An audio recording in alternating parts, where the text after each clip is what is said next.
Le secteur automobile en Tunisie actuellement, donc on parle de 3,2 milliards d'euros d'export. On parle de plus de 80% des entreprises exportent, principalement vers l'Allemagne, puis la France, l'Italie et la Roumanie. D'ailleurs, la Tunisie, c'est l'un des rares pays qui a été capable de se construire une telle représentation de la chaîne de valeur automobile sans même avoir un constructeur. Sur le volet réglementaire, donc, il y a un problème qu'il faut résoudre au niveau de droit de douane, droit de la consommation, essentiellement. Et ça c'est un très grand frein à la compétitivité. Donc ça, si on n'arrive pas à résoudre ce blocage administratif, aucun constructeur ne viendra. Il y a 2 semaines, on avait un investisseur qui était là, qui nous a dit « Pourquoi je ne suis pas venu plus tôt ?» Et c'est triste d'entendre ça, mais bon, on avance, on y travaille, il y a le bouche à oreille, il y a le réseau. Heureusement aussi, on a toutes nos entreprises qui sont là, qui communiquent aussi avec leur écosystème. Donc on avance avec nos moyens, on fait ce qu'on peut pour combler ce déficit d'image. Notre objectif premier, c'est réellement de faire en sorte qu'il y ait le meilleur écosystème possible pour le secteur automobile en Tunisie et pour permettre toujours aux entreprises tunisiennes de se développer aussi bien à l'échelle nationale qu'à l'international dans les meilleures conditions possibles.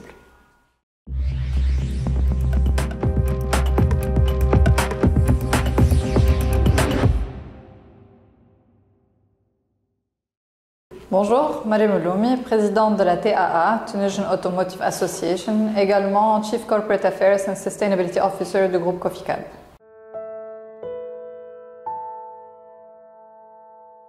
Initialement, la TA, le secteur automobile, l'industrie automobile surtout, était représentée au sein de l'UTICA, au sein de la Fédération des industries mécaniques et électriques. C'était un secteur qui devenait de plus en plus important. Et l'idée a été donnée de faire comme dans d'autres grands pays et de faire ressortir, donc de créer une association pour représenter les industriels du secteur automobile.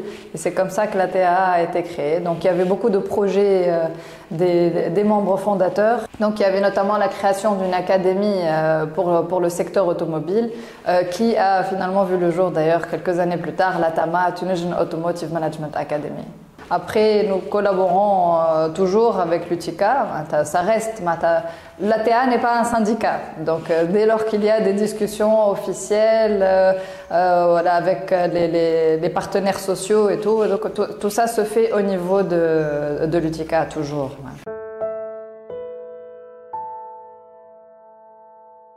Donc la TAA, son but c'est de représenter le secteur automobile aussi bien en Tunisie qu'à l'international, donc aussi bien avec les acteurs locaux, aussi bien avec l'État que les différents organismes qui existent, mais aussi à l'échelle internationale aussi, de représenter l'industrie automobile tunisienne. Donc on est le porte-parole, bon, dans certains pays on dit lobby, en Tunisie ça passe pas toujours très bien, mais en gros on représente les intérêts du secteur qu'on essaye de défendre au mieux, à travers différents projets que nous montons donc, pour le secteur. On a énormément d'objectifs. Bon, un des objectifs principaux dont on parle souvent, c'est le pacte de compétitivité pour le secteur automobile, donc, qui a été signé avec la présidence du gouvernement en 2022. Donc c'est un projet qui repose sur plusieurs piliers, notamment donc, on a en premier l'infrastructure, puis le cadre réglementaire, un volet social, le volet innovation, ainsi que le volet communication et visibilité image de la Tunisie qui est très important. Mais on est également en discussion avec le ministère de l'Industrie pour ajouter un 6e pilier développement durable. Donc les discussions du pacte avaient démarré en 2018. On n'en parlait pas tant que ça à ce moment-là, même si les entreprises commençaient déjà les efforts. Mais c'est important aujourd'hui d'avoir un pilier dédié parce qu'il y a énormément de choses à faire et il y a énormément de projets en cours et à venir justement. Donc ce pacte en fait cristallise quand même, il y a énormément de mesures autant à la charge du privé que du public et donc c'est notre feuille de route sur les prochaines années. Donc il y a du court terme, du moyen terme et du long terme et énormément de projets en cours justement.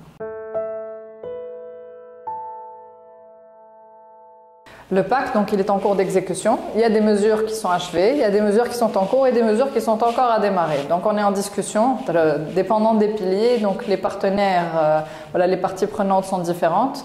Donc il y a des comités de pilotage qui ont été mis en place avec les différents ministères et les différentes entités gouvernementales.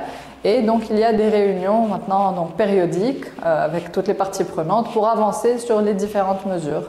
Donc à chaque fois il y a un chef de file qui est différent. Il y a des projets qui avancent plus vite que d'autres forcément. Et donc on essaye justement de porter tous les projets en même temps, mais forcément voilà, il ne faut pas non plus trop se disperser. Si je prends l'exemple de l'infrastructure, il y a un projet qui avance très vite en ce moment parce que, et on est très content de voir une volonté du gouvernement en ce sens. C'est le projet Automotive Smart City, donc d'avoir une ville intelligente dédiée pour l'automobile. L'objectif derrière, ce serait d'attirer un constructeur automobile avec tout son écosystème. Donc c'est un projet qui est stratégique pour le pays. Donc cette ville intelligente devrait être verte et conforme aux plus hauts standards internationaux. Et c'est l'un des points qu'il faut résoudre pour justement attirer un constructeur qui reste toujours un rêve. La Tunisie, on est dans le top 3 africain en matière de composants automobiles. Et on a un taux d'intégration locale d'à peu près 42%, donc on a quand même un écosystème qui est propice à l'attrait d'un constructeur automobile, mais il y a encore du travail à faire, on pourra en parler d'ailleurs, donc il y a encore du travail à faire justement pour attirer ce constructeur. L'une des choses, c'est l'Automotive Smart City, et la réalisation du pacte normalement devrait permettre de mettre en place tous les besoins et tous les prérequis qui permettraient justement, l'objectif ultime serait de pouvoir attirer un constructeur automobile. On veut vraiment faire une ville intelligente qui soit conforme aux plus hauts standards internationaux. Donc on est en train de préparer justement un appel d'offres et les différentes étapes. Donc je ne préfère pas vous donner de délai, mais je sais qu'il y a une volonté de faire ça très très vite. Le secteur automobile en Tunisie actuellement, donc on parle de 3,2 milliards d'euros d'export. On parle de plus de 80% des entreprises exportent, principalement vers l'Allemagne, puis la France, l'Italie et la Roumanie. On parle de 100 000 emplois dans le pays, directs, ce qui est très important, c'est-à-dire qu'indirect c'est encore plus important. Et on parle d'à peu près 280 entreprises qui sont présentes. La particularité et la fierté de la Tunisie, je dois dire, c'est qu'on a aussi bien des entreprises étrangères qui composent notre tissu industriel local que des entreprises tunisiennes. Donc d'ailleurs ça se voit même au sein de la TAA, au sein des membres fondateurs et des membres du comité directeur. On retrouve des entreprises étrangères, d'ailleurs représentant plusieurs nationalités, et des entreprises tunisiennes également. Donc, on a la chance en Tunisie d'avoir une culture industrielle traditionnelle importante. On avait commencé l'assemblage de véhicules dans les années 60 déjà. Et donc c'est vraiment l'un des points forts de la Tunisie. D'ailleurs la Tunisie c'est l'un des rares pays qui a été capable de se construire une telle représentation de la chaîne de valeur automobile sans même avoir un constructeur. Notre marché naturel c'est l'Europe, c'est les constructeurs automobiles européens et ils sont aussi bien servis par des entreprises donc, étrangères que des entreprises tunisiennes. Et ça c'est grâce aux compétences tunisiennes. Parce que le Tunisien, déjà, heureusement qu'on a eu autant d'efforts sur l'éducation, parce qu'on a des compétences tunisiennes qui sont très importantes et ça, on met toujours l'accent dessus et on trouve que c'est l'une des choses les plus importantes. Donc le Tunisien est réellement très compétent. On retrouve d'ailleurs, à la différence d'autres pays voisins, très souvent à la tête de ces entreprises, aussi bien étrangères que tunisiennes, on retrouve des compétences tunisiennes. Et souvent avec un rayonnement régional. Donc le Tunisien, c'est lui qui gère l'Afrique du Nord par exemple, ou bien même parfois de plus grands scopes justement. Donc ça c'est une grande fierté et c'est une question qu'on ne se pose plus en Tunisie, que ce soit une entreprise étrangère ou tunisienne. Le secteur automobile, les entreprises tunisiennes font de très grandes choses aussi à l'échelle nationale, régionale et mondiale.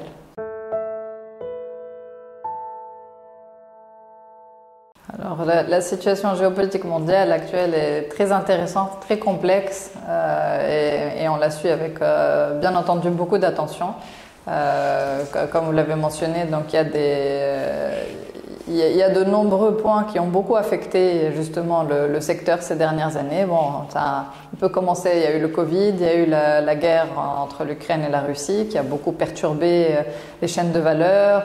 il y a les crises de certaines matières premières, puis il y a eu la crise des transports et de la logistique, il y a eu les coûts d'énergie qui ont explosé, sans compter justement tout le côté réglementaire. Donc on a en matière de développement durable un essor et une augmentation de réglementations essentiellement européennes qui ont inondé aussi le secteur automobile. Face à cela, des méga tendances automobiles. Donc on avait essentiellement au départ électromobilité, connectivité, voitures autonomes, mais celle qui est devenue la prépondérante, c'est le développement durable, c'est la sustainability justement qui est devenue absolument obligatoire entre les accords de Paris et les différentes obligations des différents États. Face à cela, on a un marché asiatique essentiellement chinois, qui a sur les 20 dernières années a beaucoup été subventionné et a beaucoup travaillé, et très bien travaillé, il faut le dire, sur l'électromobilité, puisqu'ils sont des champions mondiaux aujourd'hui en la matière. Et qui ont été capables réellement, technologiquement, d'avancer significativement, de devenir des pionniers sur beaucoup d'aspects, et aussi en matière de compétitivité, qui ont des opportunités que les constructeurs européens n'ont pas forcément. Alors que les Européens ont imposé l'électromobilité, ce qui n'était pas forcément la seule solution, peut-être des alternatives, une technologie sur laquelle les Asiatiques étaient plus avancés et plus compétitifs. Donc ça a créé un souci. Maintenant ils essayent de contrebalancer ça avec des tarifs. Il y a eu l'émergence des tarifs. Avec l'Europe notamment qui a imposé certains tarifs vers quelques entreprises chinoises afin de compenser le support qu'ils ont pu avoir de leur État. Et il y a face à cela, bien sûr, les dernières actualités, c'est tout ce qui se passe aux États-Unis avec les tarifs qui sont imposés par le président Trump. Qui est imposé, suspendu, modifié. Donc il y a tout un ping-pong aussi avec la Chine maintenant que nous observons avec beaucoup d'attention. Et comme vous l'avez bien souligné, l'Europe se retrouve un peu au milieu dans une situation très inconfortable. Donc il va y avoir des impacts négatifs quand même pour beaucoup d'entreprises. De nombreux constructeurs européens actuellement souffrent. Mais donc voilà, ça c'est la situation que nous observons actuellement.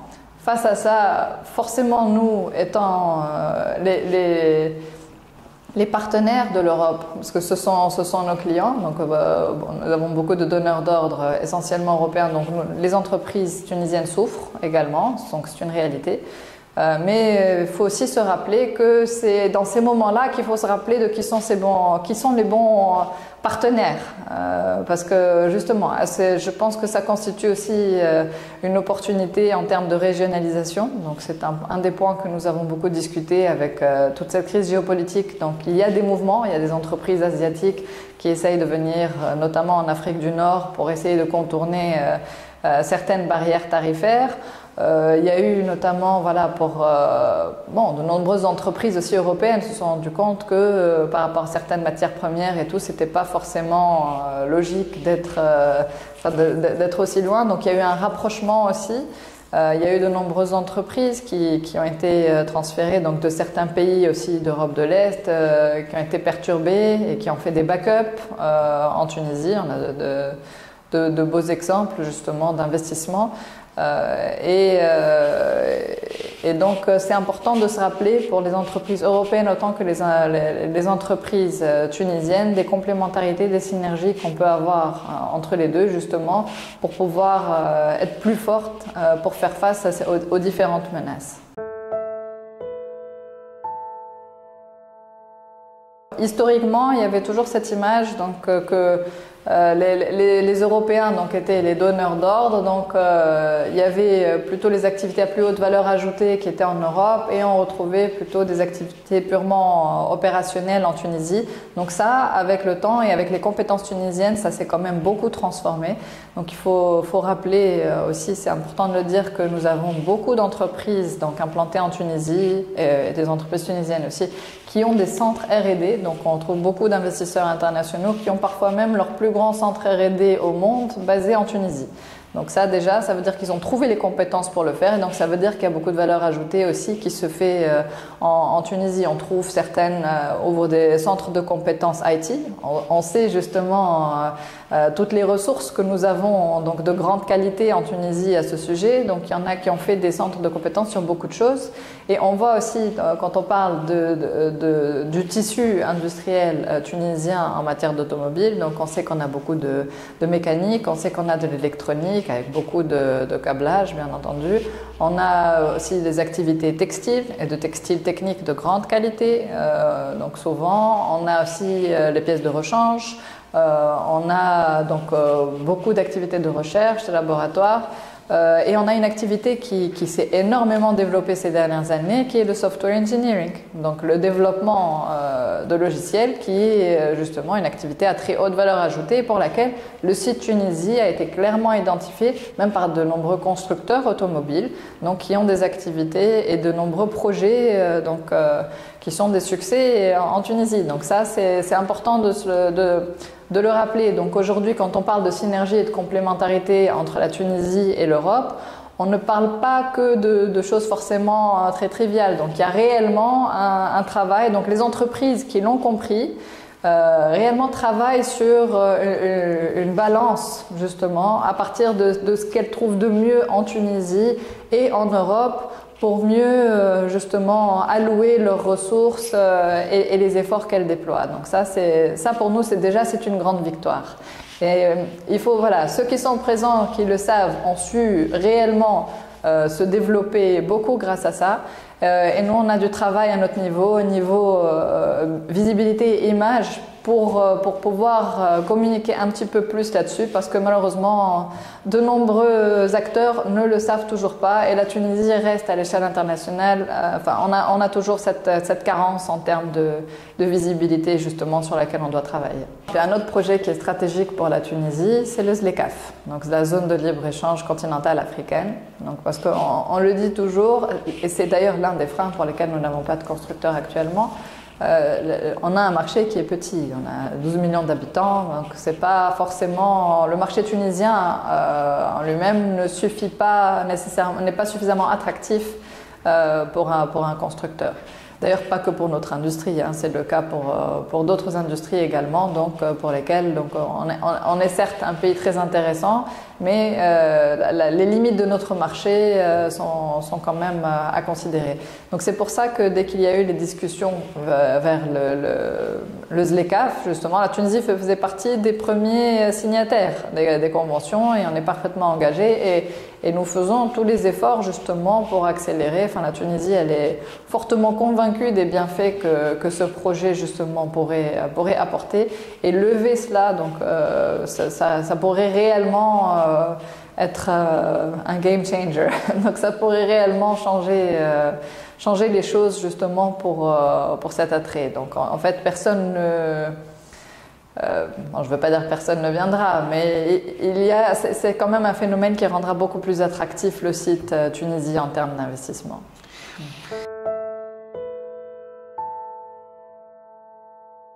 Si on achève les discussions sur le ZLECAf, ça ne servira pas que des acteurs internationaux, ça servira également les acteurs nationaux également. Pour les acteurs nationaux donc, qui sont présents actuellement, donc avant d'aller sur l'Afrique et donc ce qu'il faut sur l'Afrique, peut-être qu'il faut se concentrer un petit peu plus sur les raisons pour lesquelles nous n'avons pas de constructeurs actuellement. Parce que j'ai cité le volet infrastructure avec la zone industrielle, j'ai cité aussi la taille du marché, mais il n'y a pas que ça. Il y a d'autres éléments aussi qui sont des freins à l'investissement et à l'expansion de constructeurs internationaux ou nationaux.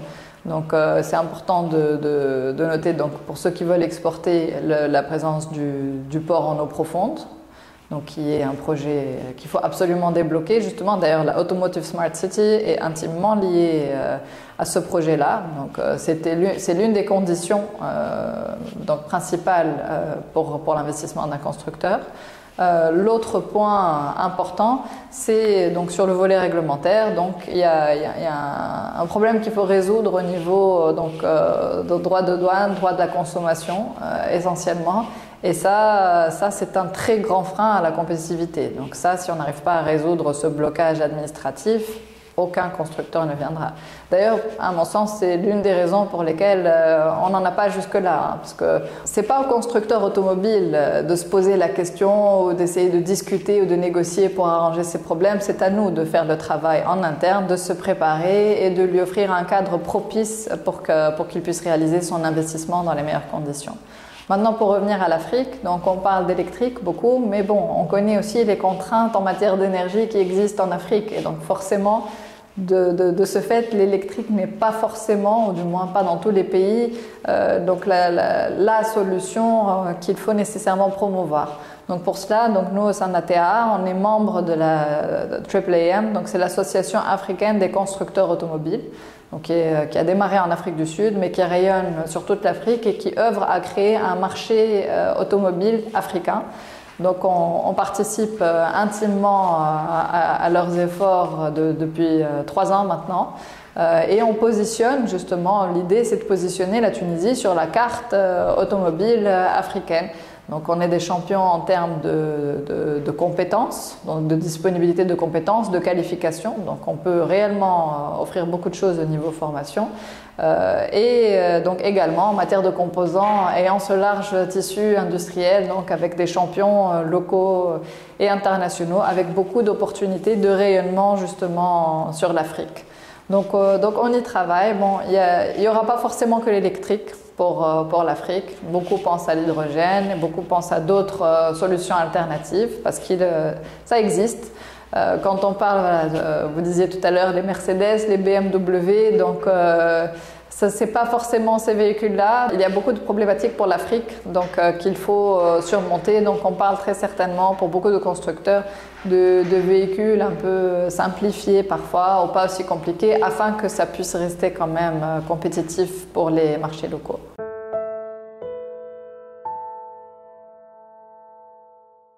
Quand on parle d'exportation des compétences tunisiennes, ce qui fait le plus peur pour l'instant, c'est l'Europe. Donc, on est en train de perdre déjà beaucoup de compétences qui s'exportent très bien. On sait qu'on a nos ingénieurs, on a essentiellement de l'IT, on a nos médecins. Donc, c'est triste pour le pays, mais bon, tant mieux pour eux s'ils trouvent de meilleures conditions. Après, c'est aussi notre rôle à nous de montrer la valeur ajoutée, de montrer la transformation qui a été opérée dans ce secteur, de montrer maintenant les compétences, de montrer les opportunités, de montrer le rayonnement de ce secteur, aussi bien à l'échelle nationale qu'internationale, avec tous les potentiels. Donc c'est important aussi, c'est un travail d'autant plus important pour nous, pour leur montrer notre potentiel et leur donner envie de rester justement. Donc à notre niveau, on fait ce qu'on peut justement pour cela. On a quand même une qualité de vie, je trouve, Mata, qui est unique en Tunisie. Moi personnellement, où que me mène mon travail, je ne serais jamais intéressée de m'exporter, du moins dans l'un des pays que vous avez cités. Donc je trouve que la Tunisie quand même offre des conditions de vie et une qualité de vie beaucoup plus importante. Après, la question aussi, il faut y répondre différemment dépendant du pays qu'on discute justement. Donc le Maroc, il a des avantages et des atouts qui sont très importants. C'est vrai en termes d'infrastructure, ils ont fait des choses exceptionnelles. Je ne peux que souhaiter qu'on soit capable d'implémenter la même chose pour la Tunisie. Donc après, le Maroc, il a bien rempli aussi. Donc il commence dans certains endroits à ne pas forcément avoir de la main-d'œuvre disponible. Donc il commence aussi à avoir des limites de certaines choses, mais bien que ça reste quand même une grande success story et beaucoup d'opportunités, beaucoup de développement, Inch'Allah, pour nos voisins marocains. Donc ça reste un champion parmi nos voisins.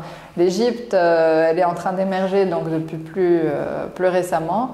Ils partent d'un peu plus loin, même ne serait-ce que par rapport au Maroc et à la Tunisie, bien qu'ils ont aussi donc un capital humain qui est intéressant. Ils sont très nombreux, donc forcément, ils ont un nombre d'ingénieurs aussi qui est attractif. Il y a eu de nombreuses dépenses en termes d'infrastructures aussi pour supporter. Donc, ils ont fait un vrai travail aussi pour attirer les investisseurs et ça marche. ça marche très bien. Donc là, quand je citais le projet de Volkswagen, il a été rendu possible grâce à la signature d'un consortium avec la Bird pour le mettre en place, donc un méga projet avec Nissan et d'autres. Donc c'est vraiment, ils sont sur des méga projets de l'automobile. C'est beau de voir qu'ils sont capables de mettre ça en place. Et je ne peux qu'espérer qu'on sera capable de faire la même chose en Tunisie. L'Algérie, elle a créé un plan, donc législativement, hein, ils ont fait un plan pour l'automobile, donc avec tout un programme pour attirer des constructeurs.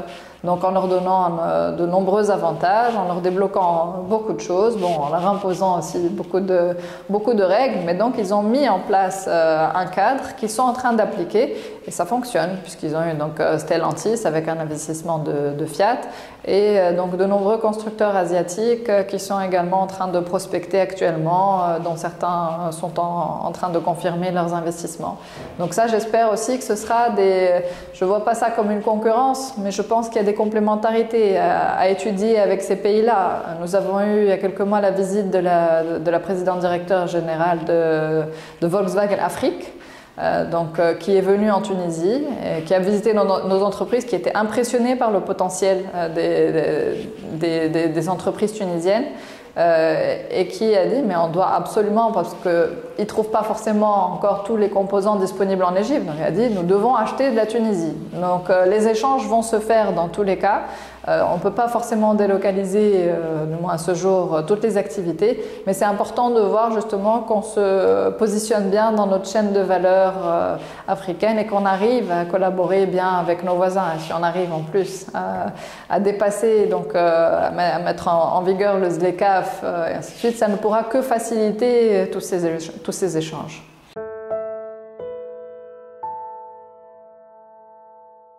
On a des startups, on a de très belles startups. Bako a commencé comme une startup à la base aussi, il faut le rappeler. Maintenant, ils ont un bel essor et un beau développement, mais donc ils ont commencé en tant que tel. Il y en a beaucoup. On a eu récemment un projet qu'on vient d'achever qui s'appelle S-Drive. Donc, qui était un projet d'incubateur pour le secteur automobile. Donc, on a vu beaucoup d'entreprises. Donc, il y a énormément de startups qui travaillent sur les thématiques de mobilité. Après, start-up, c'est pas forcément un constructeur quand on parle start-up automobile. Bon, on en a de très belles qui sont en train de travailler. Je veux citer aussi Pixie Motors, qui fait des scooters électriques qui sont de très grande qualité. Donc, d'ailleurs, quand on avait la PDG de Volkswagen qui était là, elle leur a dit vous devez venir absolument au salon de l'automobile en Allemagne, parce que c'est un produit qui est performant, qui est compétitif. Donc, c'est intéressant. Et même pour le marché africain, c'est intéressant justement vu qu'il est plus compétitif que d'autres produits concurrents. Donc, j'espère qu'ils pourront, eux comme d'autres, atteindre justement des niveaux tels qu'un Stadip. Donc, ça reste toujours notre référence. Mais je souhaite sincèrement qu'ils pourront y arriver. D'ailleurs, ils sont incubés actuellement chez l'une de nos entreprises. Ils étaient incubés chez Actia. Mais donc, c'est ce que nous essayons de faire. Donc, nous venons d'achever ce projet S-Drive, mais nous voulons aussi nous rapprocher encore plus des startups. Donc, on est en train de chercher quel va être notre nouveau projet pour supporter les startups dans le domaine automobile. Donc, ça fait partie des projets qui sont sur notre feuille de route. On a plus de 80 membres, mais on rayonne sur tout le secteur automobile. Et l'idée, c'est de rapprocher les startups qui sont pertinentes des entreprises donc du secteur automobile, afin de pouvoir justement trouver des pistes de collaboration et se supporter efficacement.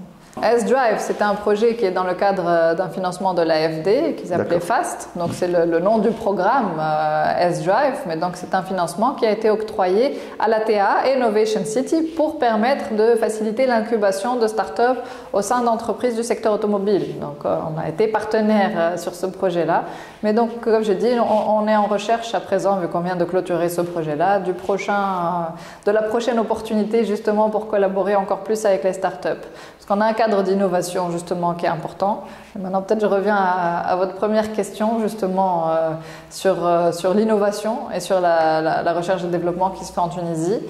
Donc de nombreuses entreprises le font encore en interne, c'est vrai essentiellement, mais on a aussi beaucoup d'autres qui travaillent avec les centres de recherche, qui travaillent avec les universités, qui ont su justement développer des partenariats et profiter de l'écosystème.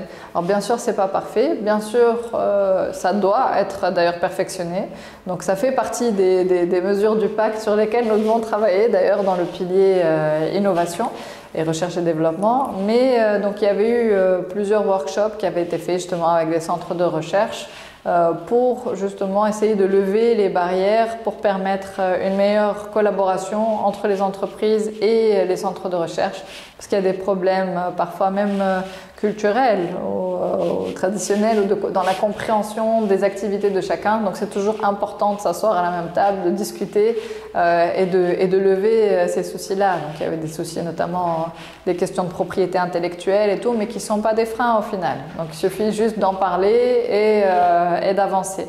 Donc ça fait partie aussi des tâches que nous devons, enfin sur lesquelles nous devons accélérer le travail, mais en sachant que certaines entreprises sont déjà très bien intégrées dans leur écosystème et le font déjà.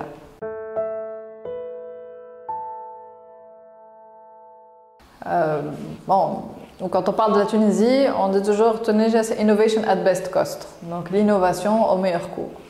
On met d'abord, donc auparavant quand on parlait de la Tunisie, c'était compétitivité, c'était low cost, c'est pas du tout, on a largement dépassé ce positionnement. On reste un pays très compétitif, on va pas le cacher par rapport à certains de nos voisins, on est beaucoup plus compétitif toujours. Par contre, c'est pas ce qu'on veut mettre en avant en premier, et d'ailleurs ça n'est plus la raison première pour laquelle nous avons des investisseurs qui viennent ou qui continuent d'investir. La Tunisie aujourd'hui, elle est forte réellement, son principal atout c'est le capital humain. On a 7500 ingénieurs donc, qui sont diplômés chaque année, particulièrement donc, dans des filières techniques. On a une concentration de chercheurs par rapport à la population qui est très importante. Donc on a réellement un potentiel d'innovation et des compétences justement pour achever des travaux à haute valeur ajoutée justement qui sont très importants et comparables à l'Europe. Hein. Donc justement c'est ça sur quoi il faut qu'on communique plus, parce que notre image, la brand tunisienne n'est pas assez valorisée en ce sens, alors qu'il n'y a pas de raison justement. On a tous les éléments pour le faire, on y travaille, hein. Donc toujours ça fait partie des mesures du pacte. Honnêtement j'ai pas la solution. Malheureusement quand on voit le Maroc à l'époque avait fait donc Morocco Now avec des spots publicitaires magnifiques qui sont passés sur Times Square, qui sont passés sur les plus grandes capitales au monde, qui sont passés à des heures de grande écoute sur des chaînes d'information internationales. Il y a un budget promotion qui est très conséquent pour ça et que malheureusement nous n'avons pas. Donc on fait au mieux pour y travailler avec nos moyens. Malheureusement on n'a pas cette échelle de moyens-là. Vous voyez que dans certains films hollywoodiens, c'est toujours les mêmes pays qui sont cités, c'est jamais la Tunisie. Malheureusement, donc il y a un déficit de communication et d'image par rapport à ça, donc qui est clairement identifié mais qu'on doit adresser. Malheureusement, la plupart du temps, quand on reçoit des investisseurs qui viennent prospecter, ils viennent parce qu'il y a un Tunisien dans l'équipe qui a conseillé, il a dit ah, ils vont aller donc, dans tel et tel pays. Pourquoi vous n'allez pas voir la Tunisie? Ah tiens, c'est quoi la Tunisie? Et on recommence toujours tout le travail. Il y a 2 semaines, on avait un investisseur qui était là, qui nous a dit pourquoi je ne suis pas venu plus tôt. Et c'est triste d'entendre ça, mais bon, on avance, on y travaille, il y a le bouche à oreille, il y a le réseau. Heureusement aussi, on a toutes nos entreprises qui sont là, qui communiquent aussi avec leur écosystème. Donc on avance avec nos moyens, on fait ce qu'on peut pour combler ce déficit d'image.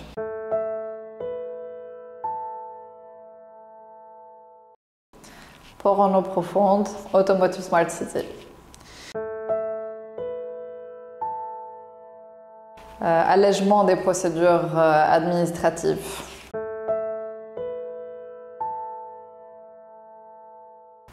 Comment faciliter une meilleure intégration justement entre les universités et les formations qui existent et les entreprises.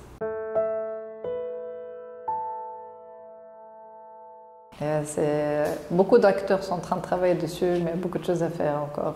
Travail d'intégration. Il y a un rapprochement à faire nécessaire. Essentiellement mix énergétique. Je dois te dire la chose la plus importante aujourd'hui, mix énergétique pays.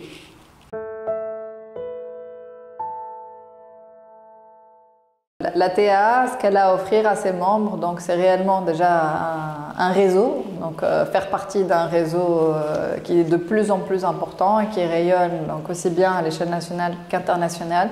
C'est travailler aux intérêts du secteur, c'est réellement beaucoup de choses pour résoudre les différentes problématiques que nous vivons au quotidien quand on parle de gestion des déchets, quand on parle de mix énergétique, quand on parle donc de beaucoup de thématiques qui ont été citées. Donc derrière ça, il y a un projet toujours sur lequel on est en train de travailler avec le gouvernement ou les différentes parties prenantes pour faire avancer les choses. Donc notre objectif premier, c'est réellement de faire en sorte qu'il y ait le meilleur écosystème possible pour le secteur automobile en Tunisie et pour permettre toujours aux entreprises tunisiennes de se développer aussi bien à l'échelle nationale qu'à l'international dans les meilleures conditions possibles.